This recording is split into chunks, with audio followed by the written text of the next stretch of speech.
Hello, everyone.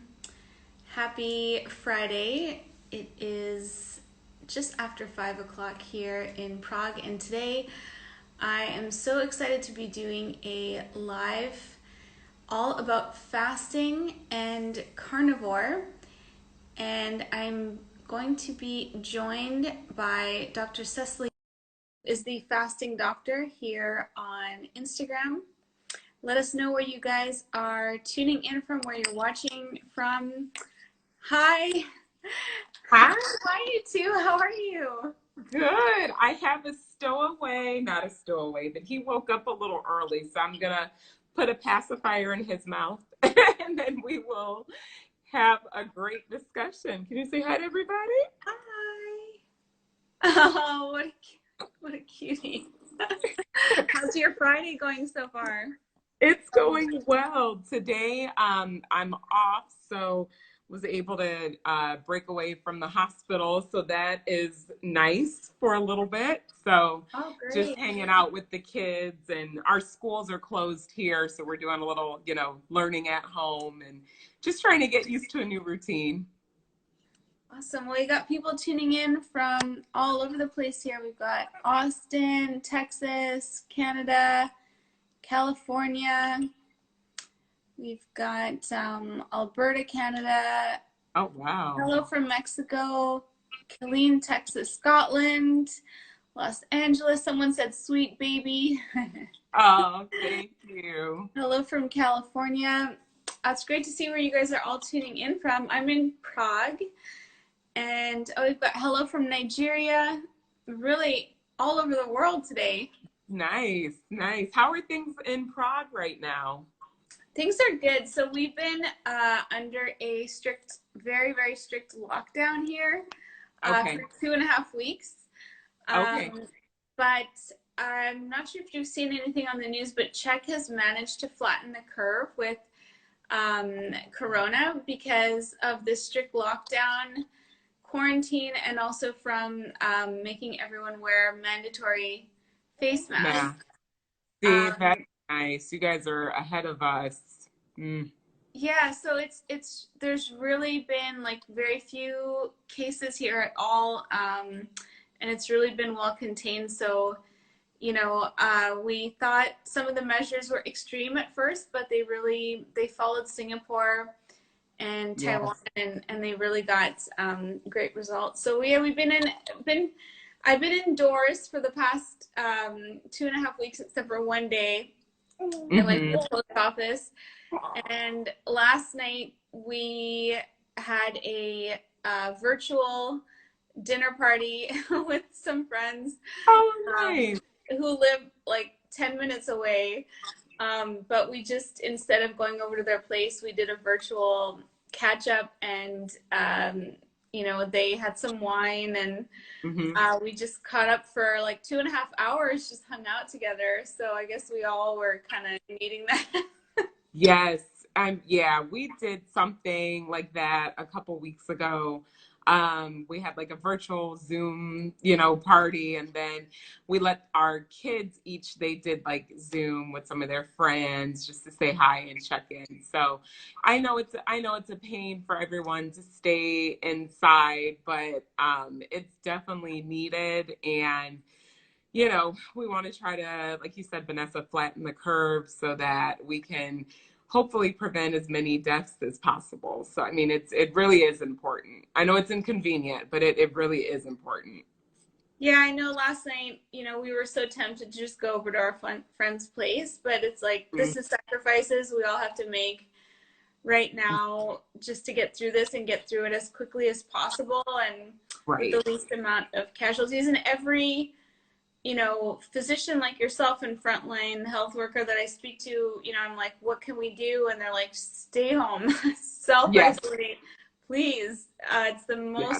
the best thing you can do to help us. So, Is to stay home. No, you're right. And it's just, like I said, it won't last forever. But I tell people, at least in the States, because we have not had mandatory states by states are doing it. So like Kansas has enacted it, but then Missouri hasn't, and we share a border with them. And so one of my friends had this great analogy, and it's like when you don't mandate that everyone stays home, it's like having a peeing section in a swimming pool. And I was like, you're right, because eventually it just keeps trickling and diffuses. So it really is. I think that's awesome what your country has done. I mean, like where you're at right now, and Yes. so hopefully more will continue to follow suit and just really, you know, do that. So we'll see how that goes. Wyatt, I'm gonna pass you off to Daddy. Say bye. Bye. All right, and here's his best part. Thanks, Mike. All right. Okay. So, but anyway, I know people didn't tune in to listen to me rant and rave and go on and on about coronavirus. So, yeah, it's the one distraction, I guess, we have is like our social media and stuff. Although I think it is relevant still to talk about it. We actually, one of the questions we had on my post was about it. I'm not sure if you saw that one. But yeah, like you said, our topic is fasting and carnivore. So if you guys have live questions too, we'd love to take them. yeah, and I know I had a few questions. One, I mean, I think people who follow you, Vanessa, are pretty familiar, you know, with your kind of progression and how you went from kind of, or still keto, but how you're doing more of a keto carnivore now. But I know some of the people that follow me are not as familiar with carnivore. So for those who just maybe don't know what it is or what it's all about, can you give kind of just like a overview of what carnivore is and how you kind of integrate it into your life? I would love to. So there's lots of different definitions out there of it, and there's different variations of it. But the way that I approach carnivore is that it's an animal product diet. So you're basically just eating foods that are animal based. And so animal proteins, all the proteins you can imagine, you know, every animal that, you know, we consume, beef, seafood, chicken, you know, all the poultry, all the seafood, all the ruminant animal meats, and eggs. And then some people also, I mean, dairy is considered carnivore diet as well. Okay. And then some people will include other things, you know, in it, like honey and things like that. I don't.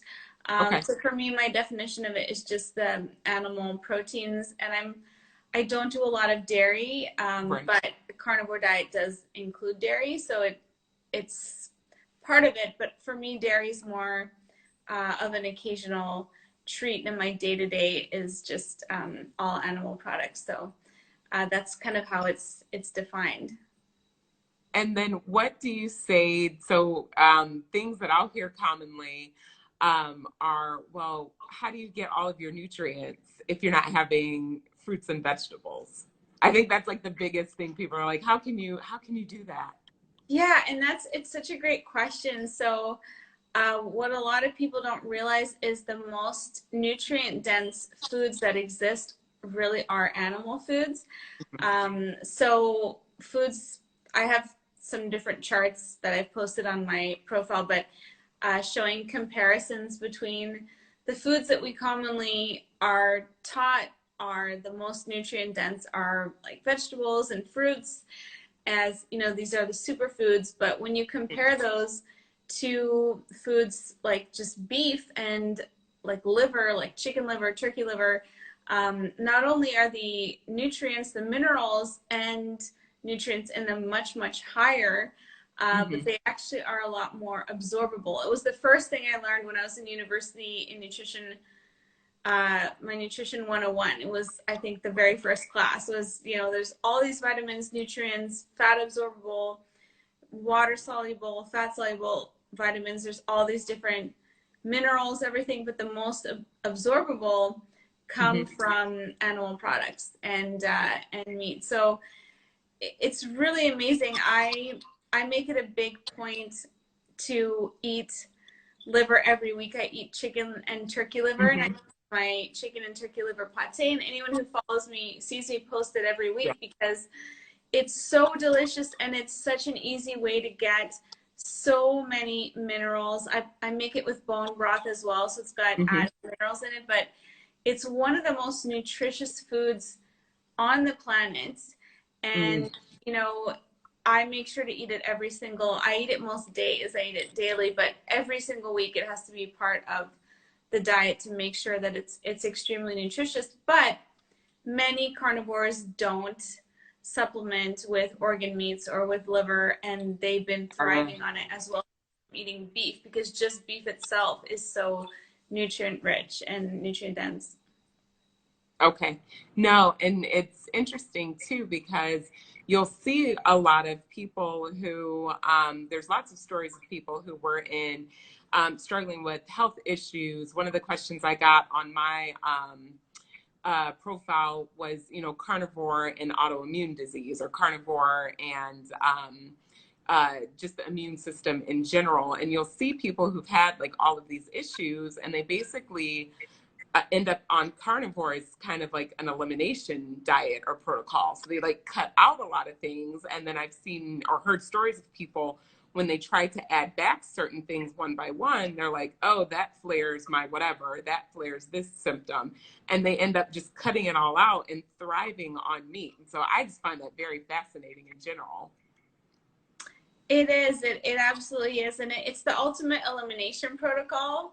And you'll find like with little things, because I mostly just eat meat myself. But I love condiments and spices like mustard. Mm-hmm. I love having mustard, and I love, I make mayo with bacon fat, and I also use spices.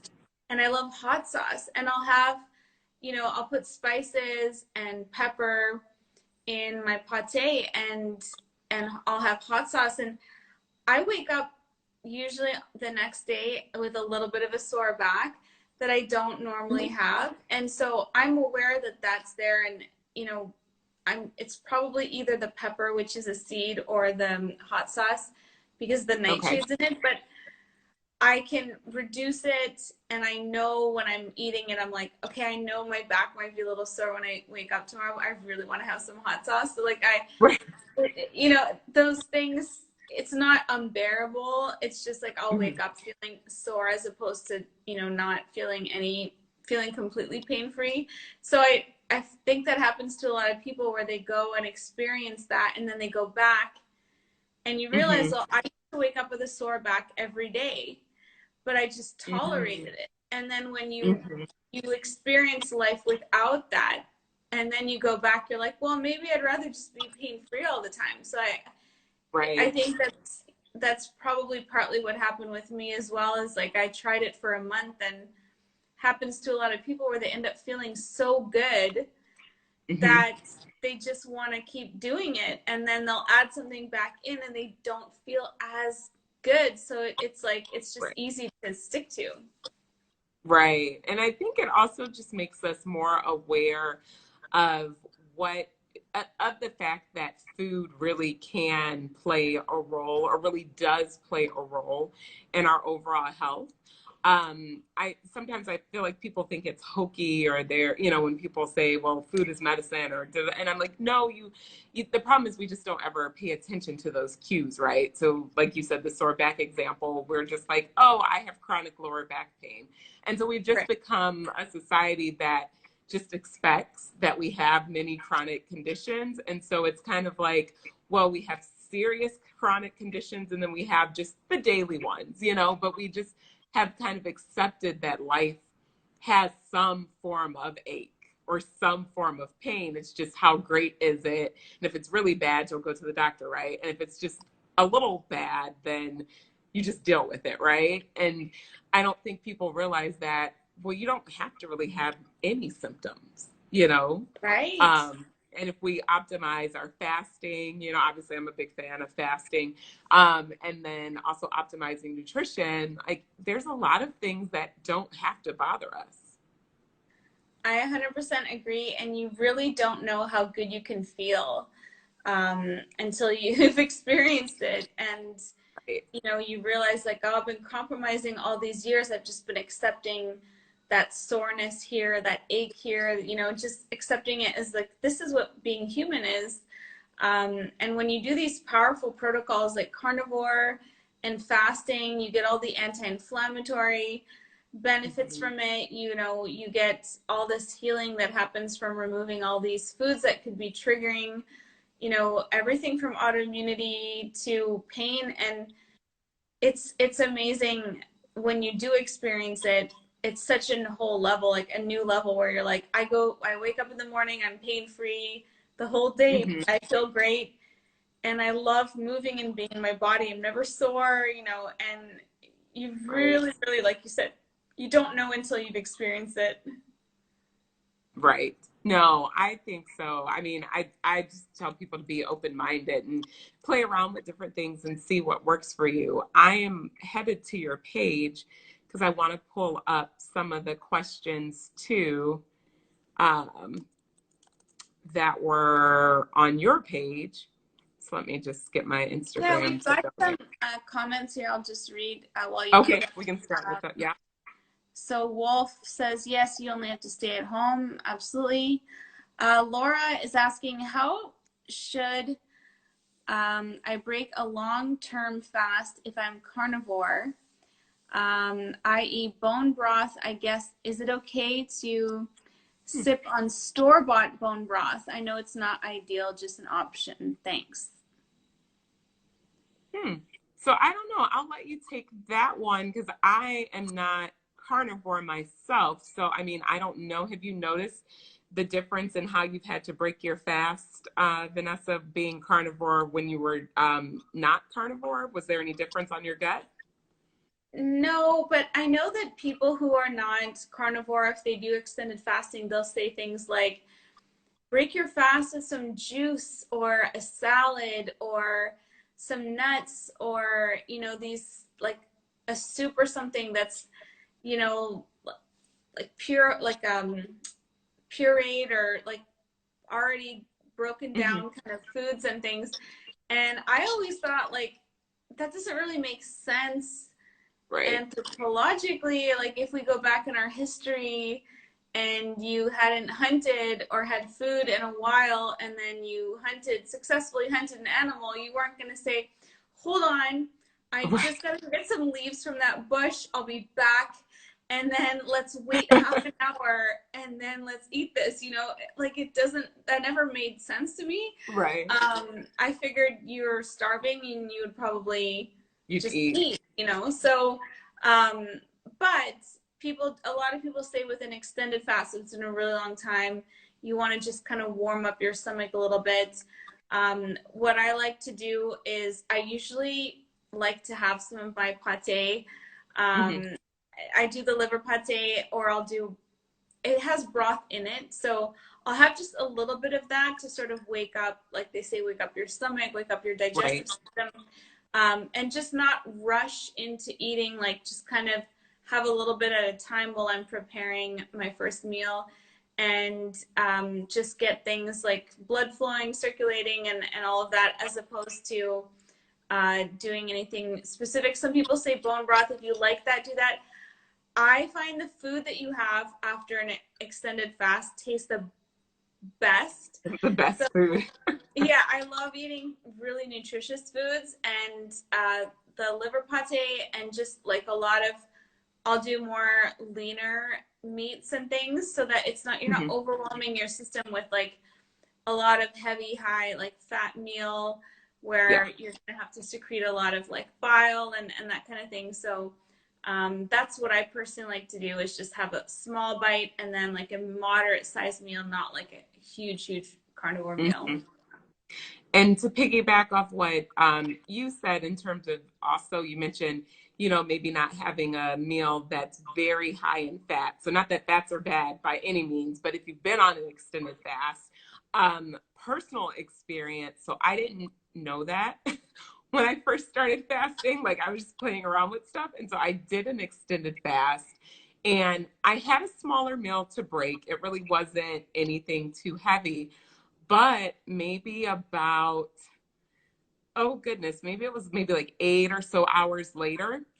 I remember I had like mozzarella cheese, like tons of it, and tomatoes, and like just a bunch of, because then I was like, oh, I want to eat all these different things. And so because they were all whole foods, I was like, oh, it should be fine.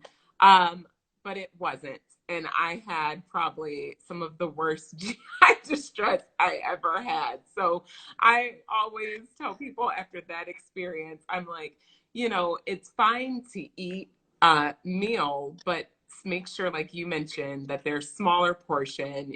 Don't just necessarily go all in, because you can get some GI distress. And so since I like kind of did more of a gradual feasting, kind of space things out, smaller portions, but did eat, I noticed when I do an extended fast, I don't have any GI distress from that anymore. But yeah, the first time after I did an extended fast, that was not pleasant. Yeah, it's Live and learn. yeah, exactly. Live and learn. But yeah, it's really nice to just take advantage of that time to eat the most nutritious foods too that you wouldn't maybe normally have. Like salmon, wild caught salmon is one of the most nutrient dense foods, and a lot of people are not that into seafood, but if you have foods like that like some liver pate, some salmon, the foods that maybe you think of as like um not as exciting or appealing, they're just going to taste so good after a fast. And you're going to be rebuilding your tissues, your cells, all of that from that incredible food. So I like to prioritize the most nutrient dense food that you have, and oysters, like just all those like whole organisms, nose to tail foods are so good for after a fast. Well, that makes sense too, because especially you would have been revving up autophagy. And so now, if you're going to start feeding your cells again, you want to make sure that they're incorporating healthy building blocks. I mean, it's kind of like you do this extended fast, you get all this great cellular cleansing, and then you just clog it back up again. So, I mean, Exactly. that would also make sense that, a lot of people will say, you'll hear it around different fasting circles, the meal that you break your fast with is probably just as important as the fast itself. So, Yes, absolutely. to keep that in mind. Um, let's see. Okay, so on the post, someone mentioned, how can we clean our, oh, okay, this is not fasting, but we can talk about it real quick. It says, the post Yeah. is, how can we clean our packaging from the grocery store? So I'm assuming this is like a Corona type question. So I can tell you what we do at our house. The You have like the bleach wipes that you can get, That's what the I bottle used to. wipes. Yeah, and so that's what we basically do. I have gloves, disposable gloves. So I'll put those on, and then we just wipe down the packages. If you're ordering stuff offline, so we've been trying to actually avoid the grocery store as much as possible. And so we've been doing a lot of home delivery. And so when the big box comes that everything's packaged in, we actually spray that with like our Lysol spray and let that stay outside for a little bit. And then we'll bring in the box, and then we disinfect again, wipe off the packages like that. So, and then always make sure afterwards that you wash your hands, because you don't realize how much you touch your face. And so that's what a lot of the benefits of the mask are. Whether or not you have access to a level 3 mask just walking around in public, it prevents you from touching your face too. So that's what we've been doing. Yeah. Someone else asked a question and said, it's Joe Fanners. It says, I've been keto for about a year and carnivore for the past 2 months, but I still feel like I'm obsessed with food, constantly thinking about what I'm going to eat next, and then overeating because I was just looking for food. I haven't been restricting calories, but know sometimes I'm eating more than I need. When will appetite correction happen? I've been intermittent fasting around 16 hours per day, but have found myself watching the clock help. Okay.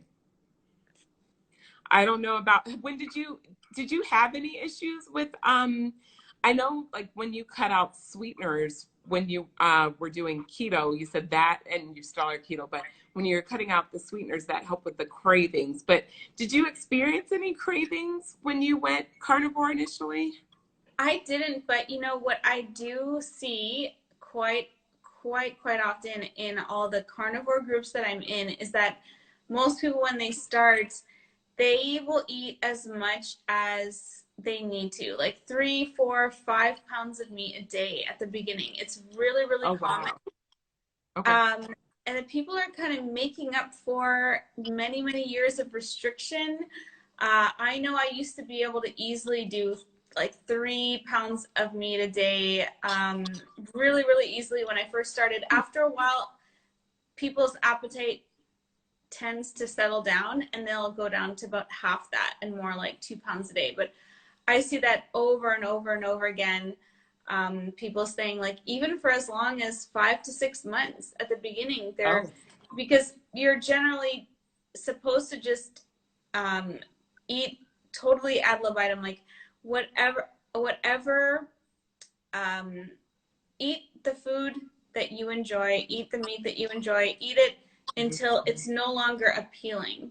So Oh, a lot of times it takes a bit of time to reconnect with your satiety and your mhm. fullness, for your hormones to correct in that, if you're coming from SAD or even coming from keto, if you've been really restricting protein. So True.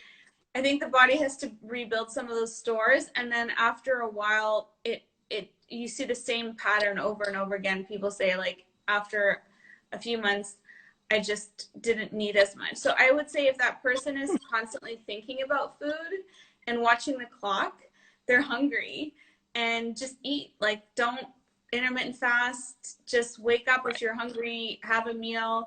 If it's after 8 p.m. and you're thinking about food, make a burger, like eat whatever you want or need to so that your cravings are satisfied. And if you are craving, it's probably because you're hungry.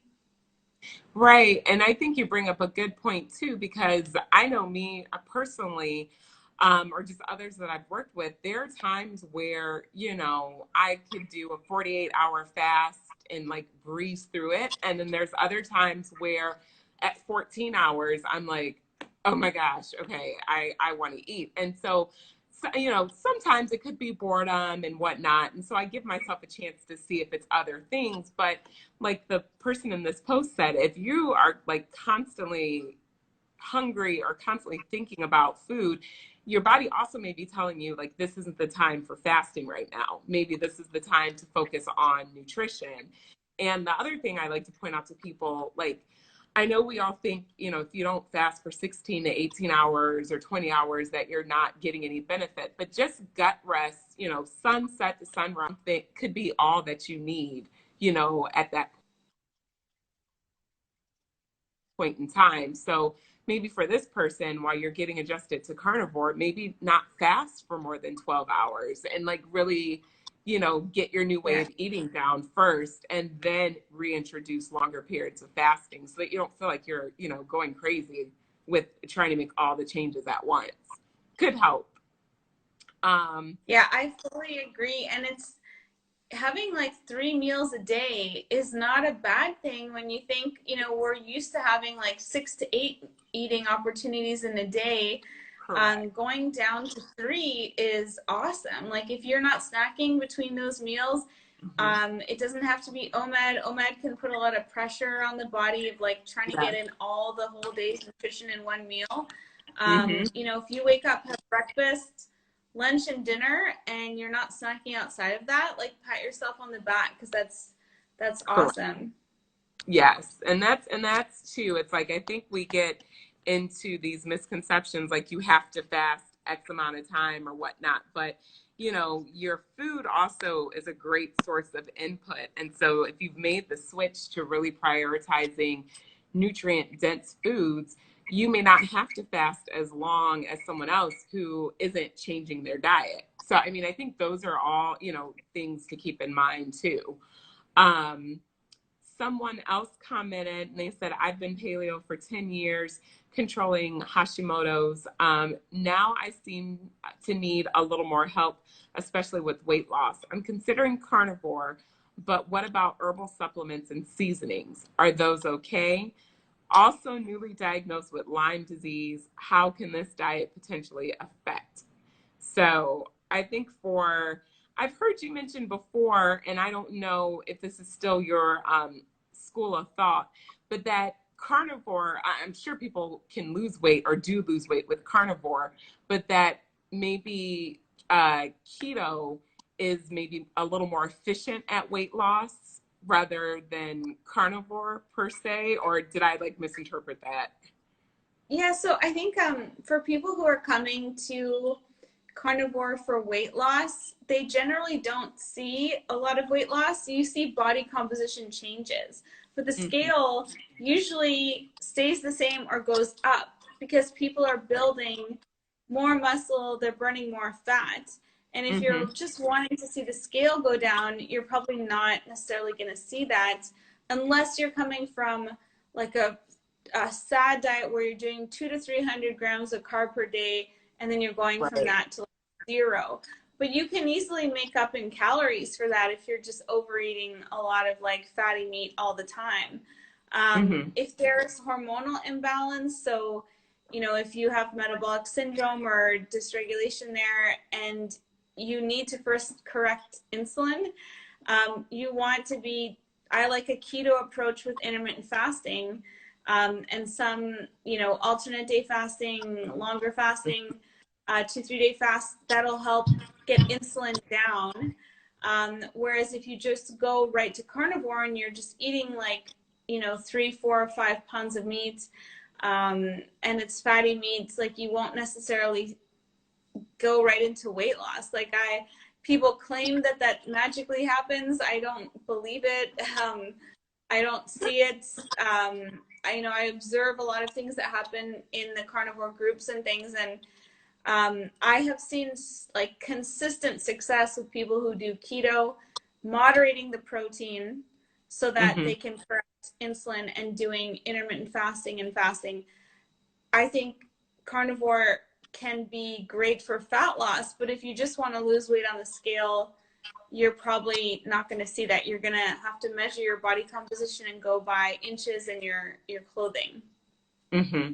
Okay. And so maybe, and it probably just depends on like what your goals are, and whatnot too. I think a good question always for anyone to ask themselves when you're trying a new approach, whatever that is, like what are your goals for doing it? And like, what are you specifically trying to get out of it? And then I think like when you start with that in mind, then it kind of helps you determine what approach may be best for you at that time. And then realizing that your goals can change as well. Like, right? Like your goal initially may have been weight loss. And so maybe the carnivore approach right off the bat, if weight loss is your goal, may not be where you start with, versus if you are tackling autoimmune conditions and you're trying to figure out what your triggers are, then maybe doing a very strict elimination protocol first, which would probably by default lead you to carnivore. And then, testing around that could be a different approach. So it just depends on what your goals are, I would think.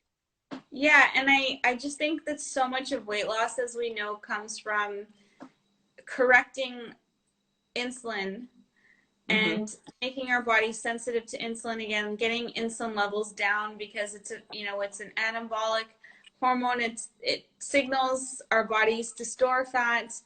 Right. And if insulin levels are really, really high, you can have your insulin levels tested, your fasting insulin, but if your insulin's really high and you go right to carnivore, Mm-hmm. without necessarily first correcting that, that's why I like a keto approach at first with the intermittent fasting, because it's just so effective for getting insulin down. Whereas carnivore, sometimes a lot of protein can really spike insulin for people too. So it's just not necessarily the quickest route to getting there. But if you go keto, and you do correct insulin, you're doing intermittent fasting for a while, and then you go carnivore, like I think you can see amazing results like that. Hmm. Yeah, no, and I mean, I think that all makes, I think it makes sense. Um, the other part, which you touched on this earlier, just about some of the seasonings you use, but they were just wondering about herbal supplements and whatnot when you're doing carnivore. Do you have any supplements that you typically use, or you get everything pretty much from your food? I do, because I do nose to tail carnivore, so like I said, I have some of my pate every day. It's so nutrient dense and it's so rich in pretty much every vitamin, nutrient. Hmm. And I eat a lot of red meats, which is really full of, iron, B vitamins. So I don't think that there's a need to supplement with anything. The only thing that I supplement with is magnesium, Okay, besides good point. zinc, and I salt my food, but I don't take any herbal supplements. But I do love seasoning. So, I season my food with salt and pepper, and I know pepper can be one of those foods that can, because it's a seed, it can Hmm. cause issues for people. But I love spices and Hmm. seasoning. It makes food really interesting and tasty, but I just try to keep it to a minimum. Okay. And, especially like the nightshades and like paprika, Uh-huh. um, some spices can be more, can cause more issues than others, but Mhm. I like keeping spices and some condiments in there just because it just makes food like a lot more interesting than Yeah. like just having just plain meat. Like I can't imagine just having like meat and no like salt and pepper, no Right. like anything on it. It just, and maybe I'll get there one day, or I don't know. I don't see the need to, but if you are sensitive to it, try cutting it out, Hmm. and fasting is a great way. Like if you, I mean, that's really the ultimate elimination, like even That's more than true too. carnivore, right? So when you introduce things back in, then you can tell, like if you don't feel as good. Right. And try to reintroduce one at a time because I'll see people, they'll introduce like a combo. And then I'm like, well, I don't know what to tell you which one it was because you like reintroduced like three things all at once. And so, which is it? So then you have to eliminate again and then go back through. So I do think it's important to pay attention. Someone also asked, how often can I safely do a 72-hour fast? I've been doing 42-hour fasts for months, but would like to push it a bit to get weight and body fat down. Thanks. Um, so for me, at least, it extended fasting, it just depends. I don't necessarily think you need to do extended fast even monthly. And I guess it depends on how you define it. So for me, I start to consider extended fasting once you're getting above like the 48-hour mark. Yeah. That's because, you can do alternate day fasting for a long time, and that's still sometimes anywhere from 24 to 36 hours. So that in itself, I don't think is a problem. But I do think if you're doing 72-hour fast, 5-day fast, if you're doing those too frequently, I think that's a stressor on the body. I usually don't do extended fast more than once every couple months. I'll do a 5-day fast. I do that. It ends up being maybe about like 4 times a year. So, like if I'm averaging it out. Um, but I try not to do them more frequently than that. With that being said, when I'm not breastfeeding, I would do, 48-hour fasts once a month, and they didn't bother me at all. So that's what I found for me. I just think if you push it too far, too frequently, so like if you're doing 5-day fast a couple times a month and you're not really treating a specific medical issue, do you know what I mean? Like you're not part of a protocol that's actually trying to reverse like a specific medical condition, doing a guided water fast or something like that. You run the risk of stressing, especially the HPA axis. And I've seen people develop menstrual irregularities And then everyone's all of a sudden like, oh, women shouldn't fast. I'm like, no, that's not saying that women shouldn't fast, but I don't know that anyone should be regularly doing 5-day fast a few times a month, for a long period of time, unless there was a specific something that you were treating. Yeah, and I fully agree with you. And, Dr. Peter Attia did a video saying, right now with coronavirus and Right. immunity being so important, don't do more than 48 hours because that's Yeah. when cortisol goes up. Mm-hmm. So, that's probably good as a general guideline as well. Like overall, 48 hours already is huge. 36 hours is huge. Not eating between your meals is huge. Right. Just not snacking between 2 meals a day is 140 hours a week that you're not eating anything. I mean, all Mm-hmm. that stuff really adds up. Yeah. 72-hour fast, like you were saying, on a weekly basis seems like a lot. Yeah. Um, it seems like a lot of stress, of time that you're just like not able to have food and eat meals. It seems a bit excessive because all of this really has to be sustainable long term. So like if you do one, or two fasts a week that are 24 to 36 hours, like that's amazing. You're gonna get great results from that, and then you can also keep up like pretty much like regular meals with your family, and you're not like, there's a point where it becomes deprivation, I think, Yeah. and it just becomes like unpleasant, and there's no real need for it. I think like you look at fasting clinics like the IBM, Dr. Jason Fung and Megan, Mm-hmm. they get people just to do these like intermittent, these during the week, like up to 36 hours, and it's Mm-hmm. very effective for people long term. And I'm sure you see that with your patients too. Yes. And that's the thing too. I mean, one, piggybacking off of the coronavirus situation, I mean, we have to realize and remember that depending on the length of your fast, it can be a stressor on the body. And so right now, I think that, fasting 48 hours or 36 hours or less, I think that still has tons of health benefits, keeps your inflammation down so you're not battling multiple things at once. So I think practicing true intermittent fasting during this time period, and also making sure to prioritize nutrient dense foods, try to get sleep, all of these things that overall help our bodies. Add in a little bit of exercise too. Obviously, I guess it's going to be indoor or socially distanced outdoor, but all of these things overall that we can just do to help strengthen our immune system is going to be our best bet.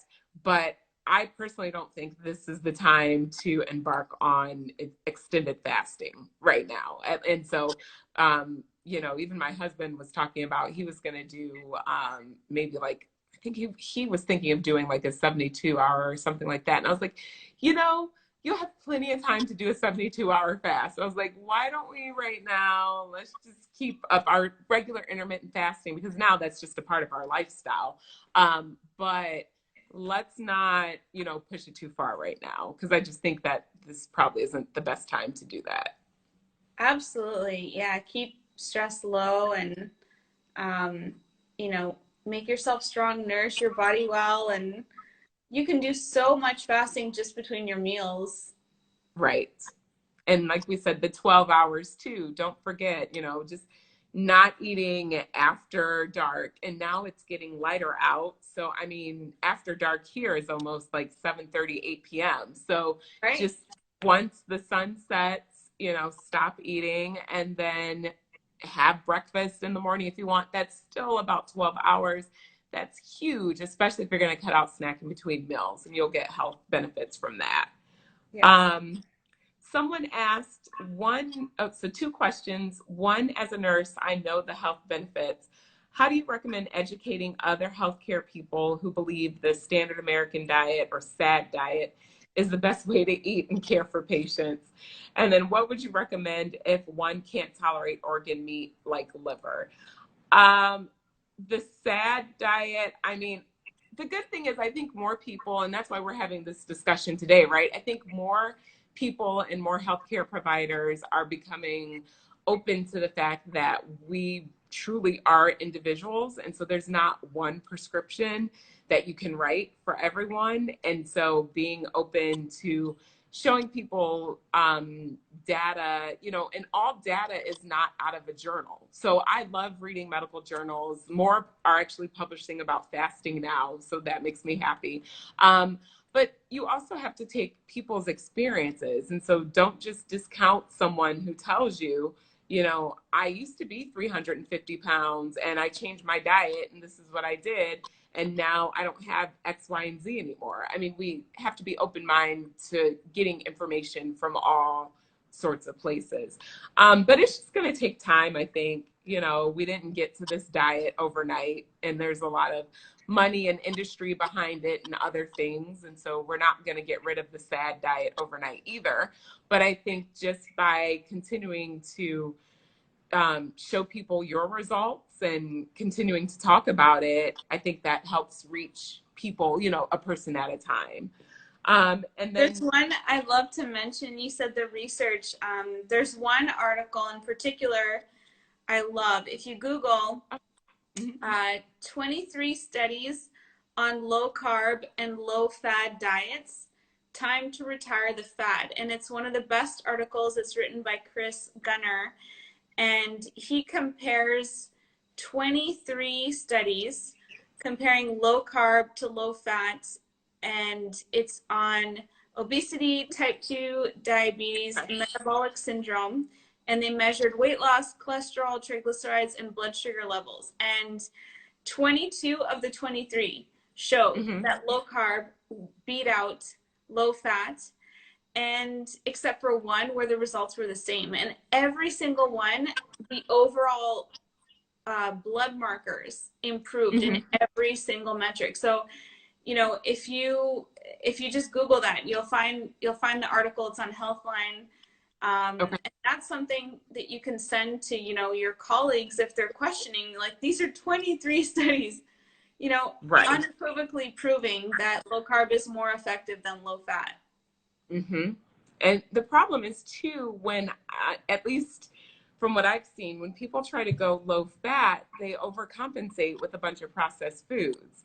And so, I mean, that in itself is not a great thing. So, um, yeah, I mean, don't fear the fat, but people, you know, like I said, it sometimes people are stubborn, and so you just have to. I think at least, you know, when I started fasting, I was like one of my only colleagues doing it. So, I mean, everyone was like, what is she doing? She's starving herself and blah, blah, blah, blah, blah. And then, you know, 50 pounds later, then people are like, oh, okay, wait. So tell me about this intermittent fasting thing. So, I mean, I think, you know, over time, your results will speak for itself. Yes. And then people will eventually come back to you. Yes. That's what I've noticed, at least also. 100%. You've answered this already, I think. How much meat is good to eat a day? Carnivore literally means only meat. So you've already touched on basically when you're first going carnivore, you're going to eat as much meat until your body tells you to stop, you know, until you're full.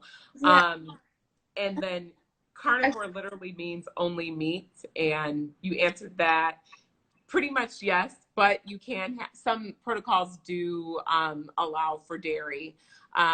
That you just kind of have to see how dairy affects you, I'm assuming, and whether or not you want to keep it or cut it. Yeah, and I think Dr. Gabrielle Lyon has a really great reference. She says, like, shoot to get 30 grams of protein at each meal if you're eating 3 times a day. Okay. So that means, you know, if you're only eating twice a day, it's more like 45 grams of protein per meal. And that's where she's found, having studied protein and amino acids for most of her career, she's found that that's the amount needed to reach a threshold for muscle protein synthesis. But, you know, that's if you want to calculate things, you want to track things. The best part to me about carnivore is you don't track anything. You basically just you're like, I'm hungry, I'm gonna eat, and then when you're full and the food is no longer appealing, you move on. And there's just not a lot of, complication to it. There's not a lot of, like, your body will tell you when it's hungry, and when it's Mm-hmm. full, the food will no longer be appealing to you, Mm-hmm. and you'll be fully satisfied, and you probably won't think about food for at least 5 or 6 hours. If you're thinking about food an hour or two later, you didn't have enough. So, you Okay. want to get to that point where you're just like, I ate my meal, and food did not enter my consciousness until Mm-hmm. the meal time. And even then, sometimes you have to go, okay, it's dinner time now. Right. Um, so that I think those are some like little guidelines you can use to help identify how much to eat. Um, let's see how someone asked, how do you make keto carnivore work post bariatric surgery? Fasting gets really hard because of the small volumes of food fitting into your stomach when eating.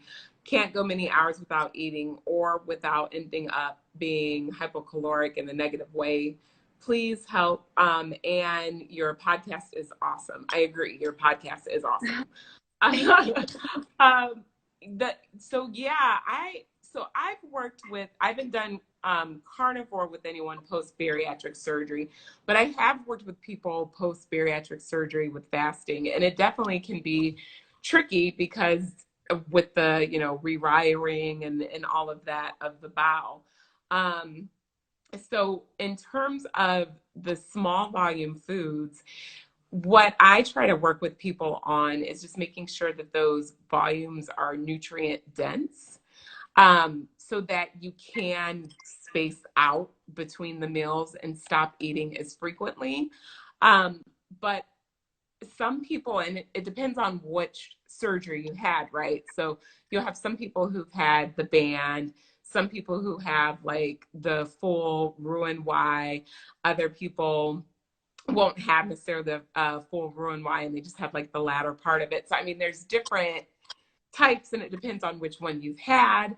If you've had more of a restrictive procedure, then yes, the small meals definitely are a thing that you have to combat, but trying to make sure that they're nutrient dense and then start slowly spacing your meals.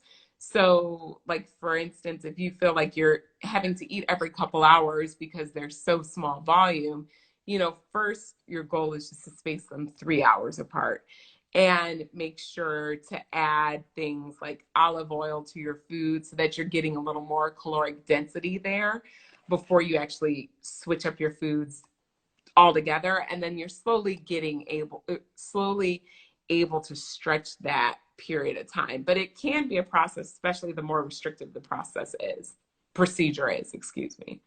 Have you had anyone that's tried carnivore that that was post like bariatric surgery? Like, I just haven't had anybody, so I No, don't. only keto, and but I have had people just say overall that, because I consider carnivore a subset of keto because they're both Mhm. like carb restriction. They're both based on True. carb restriction.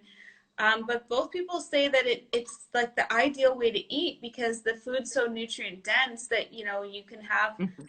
small meals. I just wouldn't stress or worry so much about the fasting component because your Right.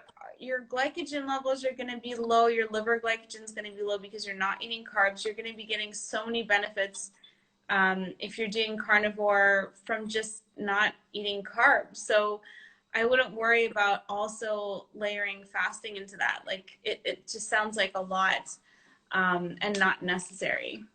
Right. And especially if you're going to prioritize your foods, you can just like, even as you mentioned before, stretching out, not fasting per se, but I see a lot of people who it's like every couple hours, they feel like they have to eat something. And so that's why we'll start with just even lengthening a little bit between the meals.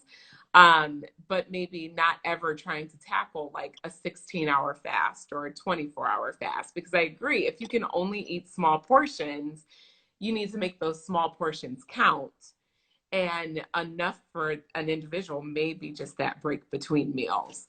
So, I mean, that's a good point. I think a lot of times whenever we start a new lifestyle, we want to throw like the whole kitchen sink at our bodies at once. And so I think it's important to try some things and then build on top of that rather than saying all at once, you know, I'm going to do this, I'm cutting out this, and I'm going to fast for 20 hours, and I'm going to do, you know, I'm going to join a gym and all the, you know, do it piecemeal and allow your body to adapt to the new way of eating that you're embarking, and then add new layers on top of that as you go. Which is why I think the whole health transformation, it's a process that happens over years. And I just don't think people realize that. Like me, I'm still learning new things and playing around with my diet and playing around with my fasting schedule and my sleep schedule and activity and all of these things, and learning new things about what makes me work optimal each and every day. And I just feel like that's going to be something that continues lifelong. Absolutely. Um, I've been fasting for a bit of weight loss, but haven't seen any results. Went from 16 to hour fast to 22-hour fast. Not sure what's wrong. Um, that's one that probably is a bit of beyond like the scope just individually, but things that you can try. I always ask people to go back to the basics. What are your fasting fluids? Because sometimes you think you're fasting, but you're not really. Yep. Um, and then during your eating window, what's your nutrition like? What are you prioritizing? And then make sure to look at other stressors in your life beyond what you're putting in your mouth, because again, we know sleep, chronic stress, all of those things affect cortisol, and that can impact your weight loss as well. Yeah, I think your point there is really big, because I know for myself for years I thought I was fasting when I was like also having bone broth and also having some, you know, coffee with cream in it, just a Yeah. splash, you know, and that's not fasting, because I didn't really get the actual results from fasting until I realized it was just water. Yep. Just water only, and you know, or adding in some, you know, sodium or electrolytes, those are fine, but anything that is like a food or tastes like food, um, you're not going to be fasting. Your body's not going to be deriving all the benefits that you get, that are, you know, we see touted and explained so much. You know, there's so many benefits of fasting, but it took me years to realize that Mm-hmm. I wasn't truly fasting unless it was just water and salt. Right. I think that that's a really, really great point you brought up there. And the thing is, too, like we've talked earlier about the benefits of bone broth, and I love making bone broth, but just realize, you know, include that in your eating window. So we're Yeah. not saying that you can't have some of these wonderful, nutritious, you know, fasting fluids, you know, but you need to be realistic and just count it that is in your eating window. For Exactly. people who can't give up coffee without cream or different additives, you know, I don't want you to be miserable. Have your coffee, just put your coffee in your eating window, you Yeah. know, and then when you're fasting, have water. And I do think that's kind of your safest bet. And you'll be, people think it's not a huge change, but once people do that, then they're like, oh, the scale is moving again. And it's like, yes. Yeah. Um, the other thing I forgot to mention in terms of calories, just make sure that you're getting enough calories, because I find a lot of people come from the traditional diet mentality when they start fasting.